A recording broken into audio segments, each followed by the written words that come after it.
What's our special segment for today?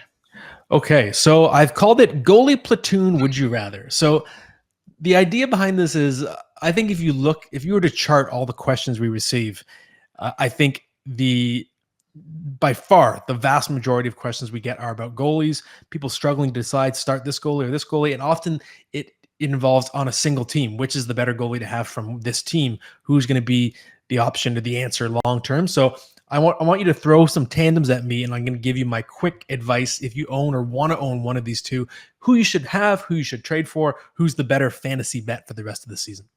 Okay, back in the day when I was playing ball hockey, I was called the next Tim Thomas, and part of it was because I had a knee injury where I couldn't actually get down into the butterfly easily, so I relied on a flopping style to make saves. But there was one time Bob McKenzie was legitimately watching a ball hockey game I was at, and he watched, and I made this great glove save, and I remember saying I'm going to be on the next draft board, so I'm going to be out here. It didn't happen. I think teams were just a little scared about how good I was, but that's why I love goaltenders. And let's start off with two of the best in the NHL this year, Linus Ullmark and Jeremy Swayman out of the Boston Bruins. Yeah, it's crazy because Ullmark is the reigning Vezina Trophy winner, but Swayman has actually started more games this year. He is 5 years younger than Ullmark. He's got a .922 career save percentage, which is fourth all time among goalies that have played at least 100 games. He's right behind Dominik Hasek. So Swayman has been an absolute stud so far in his career. Ullmark is great too. His save percentage career is .919, so he's right up there as well. But it just seems like the Bruins are starting to drift towards Swayman with a slightly bigger piece of the pie, and he's been as good as any goalie. So I lean Swayman. I was looking for some pictures for our thumbnails for this week's episode, and there was a lot more pictures of Jeremy Swayman. Or just all the pictures of them hugging, right? It's always the two of them hugging. That is true. Yeah. Swayman also has cooler goalie pads, to be fair. So there's that. That's why I pick up. Not really. Let's go to Carolina with your favorite player of all time, Pyotr, Kochetkov, Antti Raanta, and in a sense, Freddie Andersen. Yes, a lot of people have had trouble deciding. In my own league, you sort of, our system is you roster an entire team's worth of goalies, so it's a real headache if you're the Carolina goalie owner. You have to be carrying three guys to try and figure this all out. We know that Andersen's health history wasn't looking so good going into the season, and now with the blood clot issue, it's very serious. Sometimes that can keep a player out for a very long time, and Antti Raanta has a pretty checkered injury history of his own, so Kochetkov, yes, he's less proven, but we know the team is committed to him. He's still signed for 3 more years after this one, and he's the healthy guy of the group. So I think because Andersen is at least not in the way as his competition, he's going to get the most runway he's had, probably since he was being used in the playoffs the year before last. And I think he figures it out. If you look at his overall numbers, they're not great, but it's really just 2 really bad games out of 10. He had one game where he gave up 5 goals, one game 6. If you remove those 2, he's actually been pretty solid, never more than 3 goals in any other game. So I think he's going to figure it out and be the most valuable of the trio. Okay, I like that. Let's go to Detroit now with Alex Lyon versus James Reimer versus Ville Husso. And in one of my pools, I've had all 3 of them at some point this year. Yeah, this is a weird one. I can't believe that I'm saying it, but I actually lean toward Alex Lyon. If you look at the breakdown of the group, James Reimer has some trade value. I don't think Detroit needs to carry 3 goalies all year, so I could actually see him being traded at some point this season. And with Ville Husso, it's not like he's this entrenched superstar Vezina Trophy goaltender. Yes, they acquired him to be their starter, and he's had moments, especially with St. Louis, but it's not like he has this death grip on the job. I think Detroit is desperate enough to win right now that they're going to roll with whoever is doing the winning. And Lyon is just on fire. Save percentage north of .950. I think he's your guy for the foreseeable future. And the way I decided this one is if I had Alex Lyon and you offered me Ville Husso in fantasy, I think I'd say no. I'd be like, Ville Husso, what is he going to do? Give me a .906 save percentage for a month? I'll just ride the hot hand and see where this goes. Yeah, I can't disagree there. Not at all. Let's go to Minnesota. Filip Gustavsson versus Marc-Andre Fleury. Obviously, that was a huge reason for their early season results. Their best goalie is probably having corn for lunch right now in Iowa in Jesper Wallstead. But your thoughts here on Minnesota? Yes, because both guys have disappointed sub 900 save percentages, and very similar to the situation in Edmonton, they are probably the reason why Dean Evason lost his job. Just bad goaltending was the number one influencer there. They're both going to be fine, I'm sure. I think that Gustavsson is still the one to trust in Minnesota. And I emphasize Minnesota because I think Marc-Andre Fleury, as I said last week, is a candidate to end up on a different team. So Gustavsson, we know he has 2 more years on his deal after this one. They're still committed to him.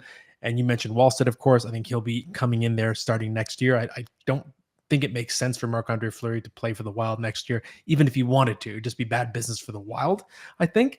And I think he's a trade candidate. So if we're trying to decide on that team, I think you got to go Gustavsson. But Fleury, who knows? He could end up in a situation that really increases his fantasy value. It's just hard to speculate on a landing spot. So I do lean Gustavsson.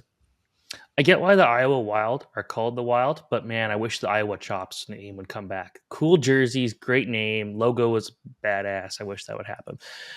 Sticking with some goaltenders that are a little hard to trust right now. Vitek Vanecek versus Akira Schmid in New Jersey.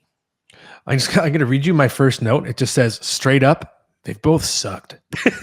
And they have. I'm disappointed. I didn't expect this. They both had their moments last year. Vanecek was pretty consistent. He was a top 10 fantasy goalie the entire year. Akira Schmid was God in the playoffs for half a dozen games.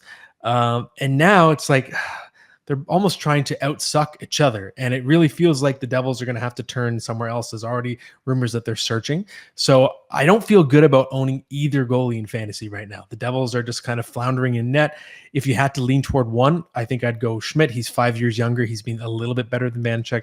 And Vanecek also had the playoff implosion last year too. So I don't have a lot of confidence in him.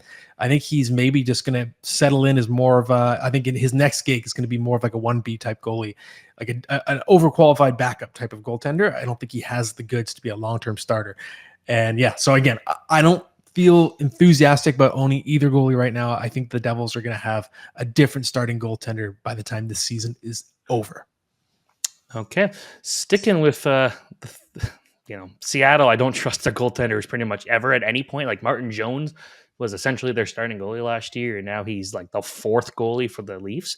But Philipp Grubauer versus Joey Daccord. Yeah, another situation where neither goalie's playing well. This is really a trend all around the league this season. But Grubauer, he hasn't been above an 895 since joining the Kraken. This is his third season with the team. Daccord hasn't been great either, but he's a little younger. He's actually more than a little younger. He's 5 years younger.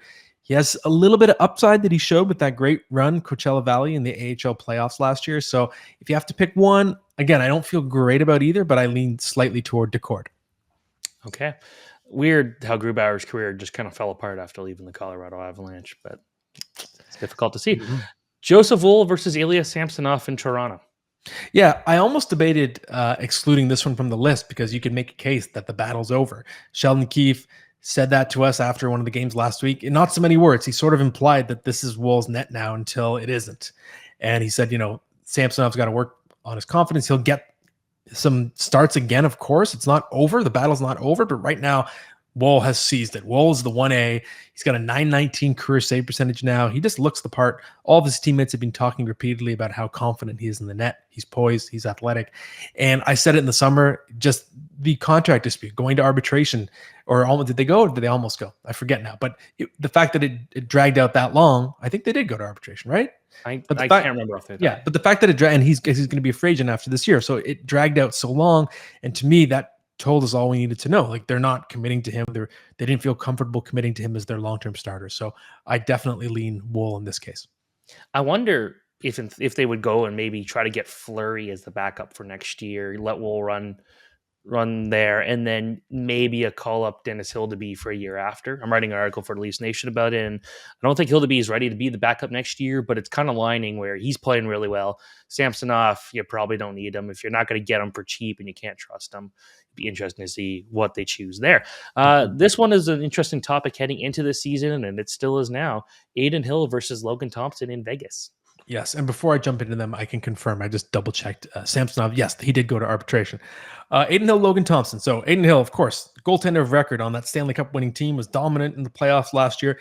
He's been really good again this year. There are a lot of Logan Thompson backers out there. I know you are one of them, Stephen. A lot of people really believe in him and maybe think he's the answer long-term. And that's fair. He's been good, but Hill's just been better. As good as Thompson's been, Hill's been even better. And he's earning close to $5 million. He's the Stanley Cup winning goaltender. So to me, I think he's still going to maintain the slight edge over Logan Thompson if you have to pick one Golden Knights goalie to own for the entire season. Okay. And the last one here is we're going to Washington. Darcy Kuemper versus Charlie Lindgren. And I want to point out, I just came across it a few days ago. The very first article I wrote as an intern when I was at the Hockey News was talking about how good Charlie Lindgren was and comparing his hot start with the Montreal Canadiens as a rookie to other goalies. And literally, like Lindgren, doesn't get a lot of credit for what he is, but he's been one of the better backup goalies the last couple of years. He really has. And this is a dilemma I'm sort of sorting through because in our tandem goalie league, I have both. And it's weird. Like Lindgren has badly outplayed Darcy Kuemper. Lindgren's at a 934 save percentage. Kuemper is 894. So I can understand if people are leaning Lindgren. I'm just looking at the sample size. It's still relatively small. Kuemper's still playing a lot more. And Kemper's never really had a bad season in his career for the most part. So I expect him to figure it out. I expect so even though there's that huge gap in save percentage, 40 points, I think in the balance of the year, I could see them being at least equal and then Kuemper having more volume. So I still lean ever so slightly toward Kuemper in this case.